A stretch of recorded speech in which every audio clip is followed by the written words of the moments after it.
Welcome to r/MaliciousCompliance, where we share stories of people conforming to the letter but not the spirit of a request.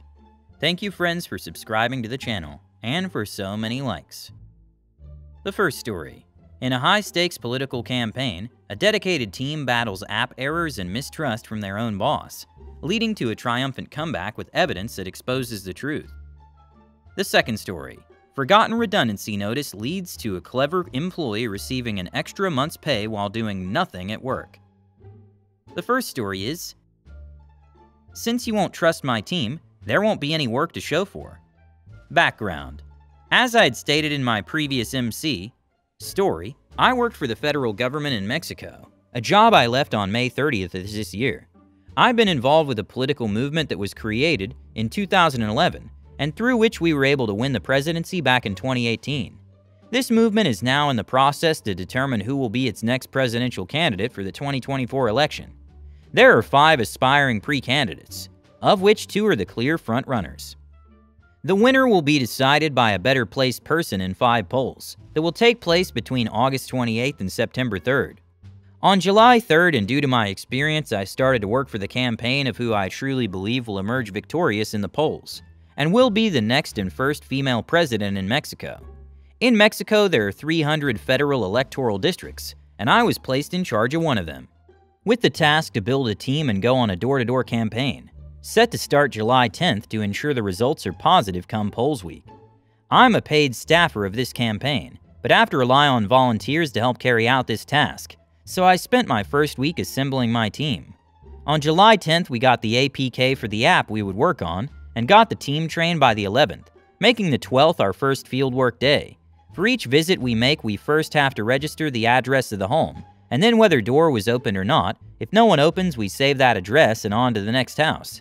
If someone opens, we go on to our spiel, and mark down on the app whether whoever opens sympathizes with our candidate or not.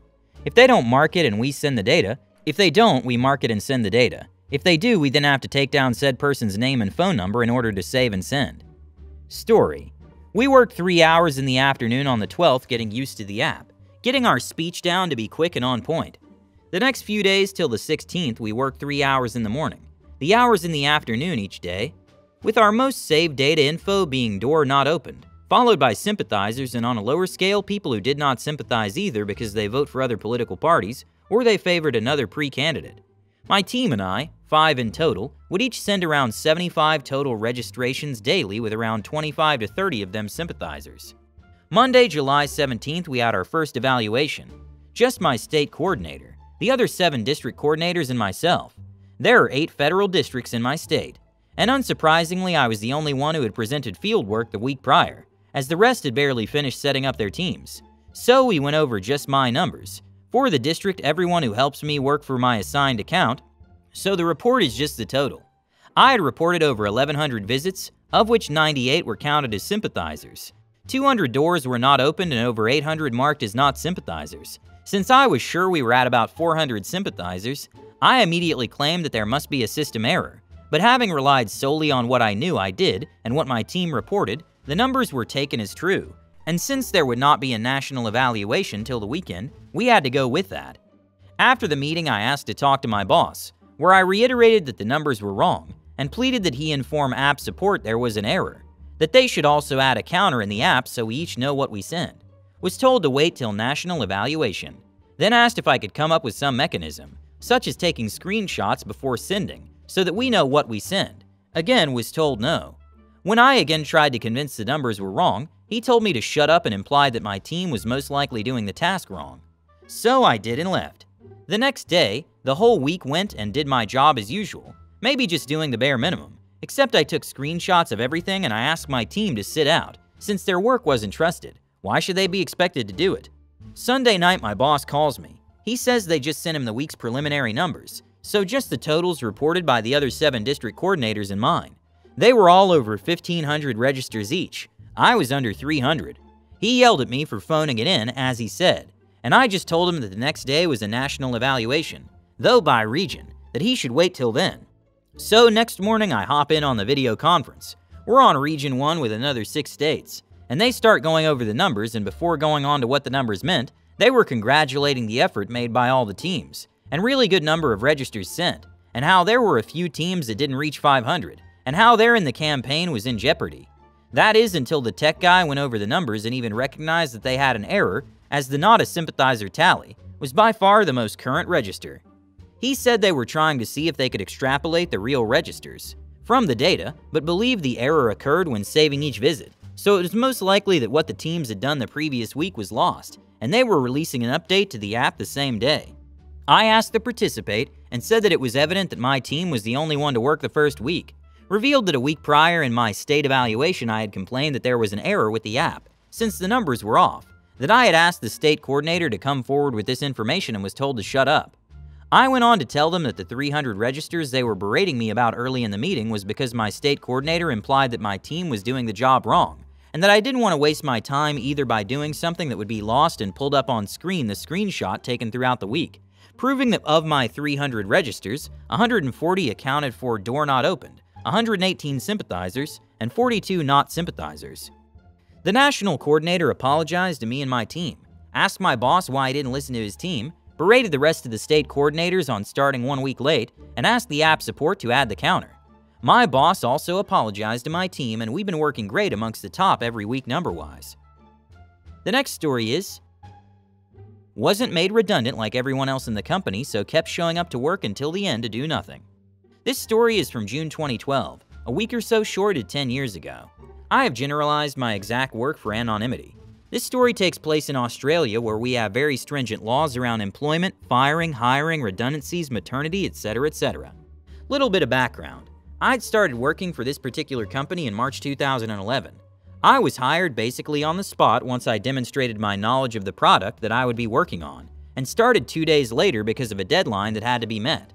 I had a very specific contract for what I did. I was thrown in the deep end. A sleepless 7 days followed, but by the end I managed to do a decent job on the first of many products. 2 months after I started, my direct boss, general manager, was let go, and not really replaced properly, but a consultant took over their responsibilities. I should also add that majority of operations were in Australia, while a smaller team operated in the UK, which is also where the CEO was based, despite 80 to 90% of products coming out of our office. Towards the third quarter of 2011, the CEO's contract ended and not renewed, so the hunt began for a new CEO, who was eventually found, and began working also in the UK location. After a very busy 2011, hiring approximately 30 new employees and launching a bunch of new products, business was booming, until the second week of January 2012. By this point, upper management couldn't stay on top of everything, bringing in the COO of the parent company to oversee operations in Australia, because we had a lot going on, but the CEO was based in the UK and new. At this point, we had a group meeting where we learned the future of the company, and that operations in Australia would cease on June 30th, 2012, end of financial year in Australia. This was followed by management explaining that everyone except a handful of people would be made redundant with payouts. The handful who would remain will instead be made redundant after finishing their projects at the end of 2012. So over the next 5 months, as operations were slowly winding up and people started to exit the company, I lined up a few job interviews. One of these was my dream job, based in Europe working in the exact field I wanted to be in. I kept this quiet, telling only a handful of my closest friends at my still current job. The recruitment process took quite a few weeks, many late-night Skype interviews, general chats. It was a big job and a massive interview process. And towards the end of May, I'm still in the running for this dream job. And by this point, pretty much everyone knows wishing me luck. Around comes the start of June, and everyone starts to get their redundancy letters, giving them 28 days of official notice outlining their pay schedules and all legal entitlements. When I say everyone, I mean everyone except me. I find this very strange, but quickly realize it's because if I hand in my notice, I won't be entitled to a payout, and the company gets to save a few $1,000s. This is where my malicious compliance kicks in. I keep quiet and don't say anything. By about the second week of June, I find out that I didn't get my dream job, and I tell one other person but make sure they don't tell anyone else. Fast forward to the last week of June, and now there's just 7 employees, including me, left in the office alongside the GM, COO, and CFO. Everyone except me has packed up their desks, and at this point just showing up to basically be social and reminisce. On the second last day, I run into the COO. Remember, he was from the parent company brought in to oversee the winding up of operations.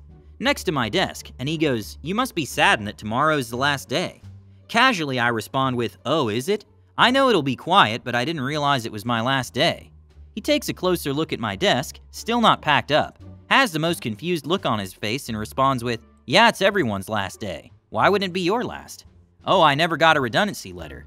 At this point, I can see the expression on his face go from "huh" to "OSH," in the hope that I would get a different job and resign, so I don't get redundancy entitlements, among everything else going on. Between the GM, COO, and CFO, they forgot to issue me an official redundancy notice. At this point, he realizes all this and goes, "Oh, come and see me in my office in 30 minutes. Half an hour later, I go to his office. He's sitting there with the CFO by his side, but also kind of behind him. There are a few papers on the desk. I sit down and he starts, "Sorry, we didn't do this properly at an earlier point, but here's all your redundancy paperwork." The first piece of paper is the official letter. I pick it up, start reading, and the first thing that catches my eye is the date. It had been backdated to 27 days previously. Now, this is a 2-copy letter that needs to be signed by both employer and employee. I put it down and go, "That's not today's date." He gets flustered and responds with, "Sorry we forgot to get to you, but the notice was issued on that day."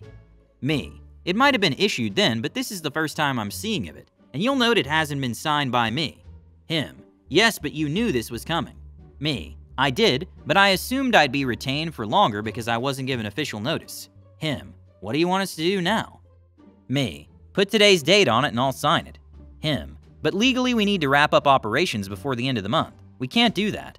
Me: "You could try to fire me instead, but I don't think Fair Work Commission would be satisfied with your reason of me not wanting to sign a falsified redundancy letter." By this point, he's very flustered. Meanwhile, I'm just laughing my A off in my head. Him: "Okay, let me change this for you." He disappears, comes back with another copy with the correct date. "Okay, here you go."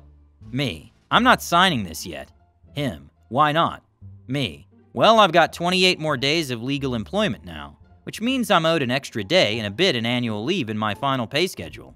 He looks at the CFO and the CFO looks at him and nods in agreement. He changes my payout schedule, adding another day of annual leave to it, prints it out and hands it to me. I carefully look over everything. It's all in order now. I sign the paperwork. We both get copies. Him: "So what will you be doing here for the next 28 days? Me: "Nothing. I'm not coming back after today." Him: "But you're legally employed for another 4 weeks. We can't be paying you for nothing. You should help out the IT guy and pack up some boxes." Me: "There's nothing in my contract about packing up boxes, so I won't be doing that. Also, if you read my contract, it says I'm employed to work on this one specific project only, and any other work outside of this needs to be agreed to separately. Since you sold my project to the competition yesterday and is no longer at this company, I have no further contractual obligations to fulfill." By this point, the CFO is barely holding in his laughter. Him: "Well, that's not fair. We have to pay you an extra month for nothing." Me: "That's not my problem. My contractual obligations have been fulfilled. I'm gonna pack up and go home at 5 p.m. Him: "Okay, please make sure it's not before 5 p.m. I get back to my desk and pack it up in less than 5 minutes, put all my personal belongings in a box, and just sit around doing nothing. One of my colleagues who is remaining for a few more months comes over and asks what was all that about. I explain everything in detail. He lets out the biggest booming laugh, goes to his office, closes the door and continues laughing. 15 minutes later, the CFO comes over and goes, "You don't have to stay until the end of the day. You can take off whenever you want." And this is the story of how I got an extra month's pay due to management's incompetence. I hope you love these stories. Subscribe, hit the like button, and turn on notifications. Thank you for watching and have a good day.